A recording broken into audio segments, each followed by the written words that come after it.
What's going on, guys? Greg here. I know it's been kind of a while, just been busy with work, but this is a Korbanth OWK lightsaber. It's from Korbanth's run last year, and I've installed it with an NBv4, no color, or not color extender, the no power extender. The customer just wanted blue, white for the LED, but they did use all three fonts and everything.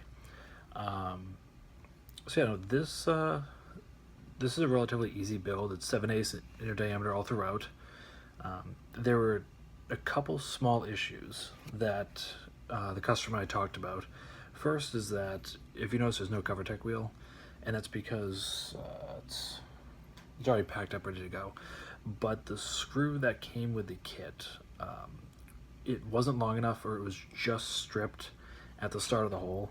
And what I do whenever I get a Saber kit is that, whether it's brand new or used, is I'll go through it, and then I will let the customer know of any issues I find, any imperfections, scratches, dings, missing parts, just so that we're on the same page going forward. And I told the customer about this, and he was pretty cool about it. He was kind of just like, try and think of what you can do. So what I'm actually doing is I use a different screw to hold the entire body together, because this silver chrome piece can actually be detached from the body, from the rib section, and then the inner chrome piece can actually be taken out too, so it's three pieces.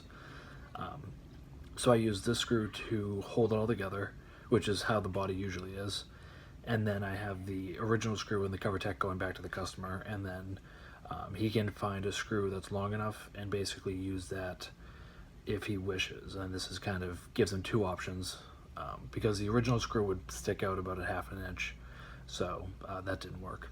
I have the OWK kit comes with two of these pommel rings. One of them has holes, one of them doesn't. This is what was on the Saber when I got it, so I left it on. And then the customer has a 1-inch blade socket, and then that's just a custom blade plug that I got off of one of the pages. I forget who made it, but just so I don't blind you guys. But again, this piece right here, this emitter, let me just flip this and do this. Literally just this top piece unscrews, and so you can change it to a 7/8 inch blade as easy as that. So I just have the 1-inch on here for now. And then also what I did is I used, let's see if we can get that. So right there is your blade retention screw. I used a black blade retention screw instead of the normal silver ones that you get, just so it kind of blends with the body a little bit better. And then if you ever, because it's, when you drill into it, there's a little bit of the silver showing. If it ever starts to show again, you can go in with just a dab of paint, or black Sharpie is what I usually use. And then, like I said, this is, you can't see it until it hits the light. But aside from that, it looks nice. Red button activation. And let's see, the LEDs, the 3 LEDs are actually shine through. They're not wired up. I don't know why people would wire them up. You get basically the exact same effect, and it's a lot easier just to glue them in place and let it shine through. So if anyone's doing one of these, I highly recommend doing that. 20mm premium speaker was sent by the customer, and he wanted as loud as we could get it. I mean, it's a 20mm, but we got it as loud as we could. I put a little bit of backing behind it to give it a better resonance chamber. And then internally there's a chassis. I don't know the builder, but it's off of Shapeways, and the chassis had a few issues, so I'm gonna show you that now. What I recommend doing is always taking off the pommel first to get SD card access or kill key access. So pommel first, that's one part. And then this is loose, but you cannot pull it out. Don't do that. Instead, hold the Saber up and just start to unscrew, and watch this piece, because it shouldn't really move much. It might move a little bit, but you can always hold it, grip like this, and start to unscrew, because if this is screwing, then that's going to twist the wires inside. So that is the one main disclaimer, is just hold that, unscrew the body. It shouldn't be hard at all. If it is, then either contact me or screw it back on, give it a little wiggle, and do it again. So pull that off, and then sideways, and then I'm just going to put it down for a second, and you just slide the body off. So So body's off. Sorry that you guys couldn't see that. Just trying to hold it all. And there is your internal chassis. And this, we left a little bit of room here in order for it to butt up against the pommel.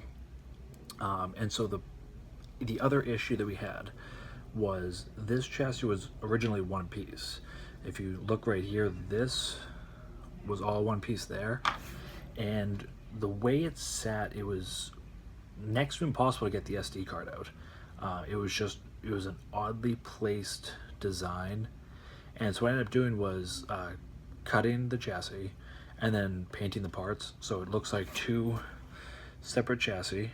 This is like your kill key and speaker holder, and this is your SD card holder. And that way, when you take it out, perfect SD card access. And then when you put it back in, this all, even though it flows freely, it goes in really easily. So again, this can literally dangle. Don't pull anything, but I mean the wires here, it's hanging on the LED wires, not the switch wires, and those are held together nice and securely. So, you know, as long as you do that, and then you just put this in here, and then drop it down in gently. This moves really freely, so if for some reason it's not, something's wrong. And then same thing as beforehand, up, and then screw. And if that's moving a lot down there, then something's wrong. So you either back it out, see how it's turning right now? You don't want that, so grab here. And I can feel that there's no tension inside, so I can keep doing that.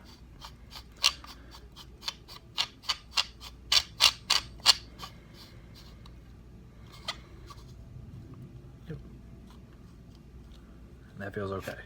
So, as I said, always check for that, just kind of important to double check that, make sure. And then you don't want to push this in too far, because if you do, you could actually end up hitting your SD card. So this is just long enough for the pommel. You just screw that on.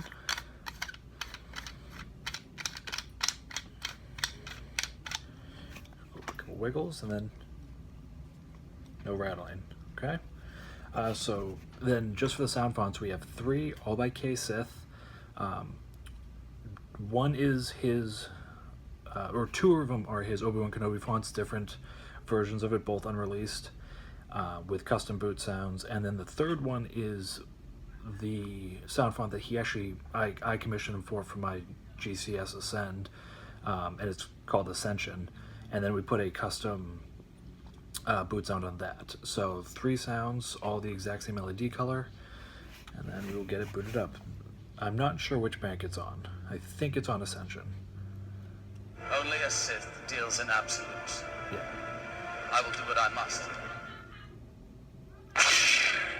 So this is Ascension, but 1, 2, 3. Nice bright blue, and then.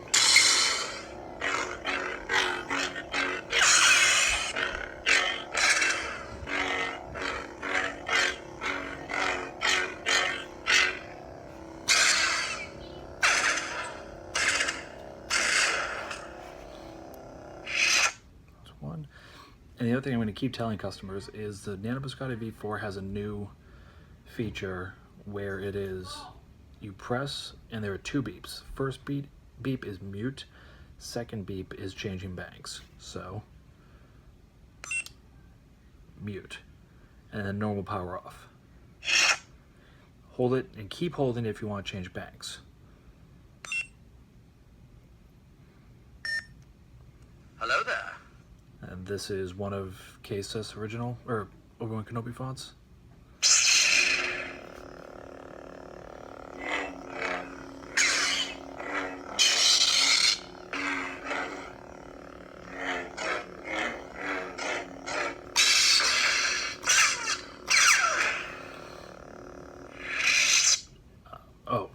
And then the customer also requested on this bank that, I don't know if you can tell, so let's try.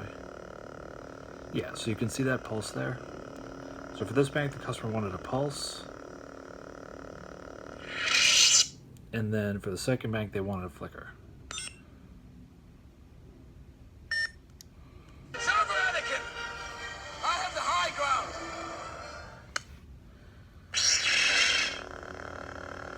So you can see that slight flicker.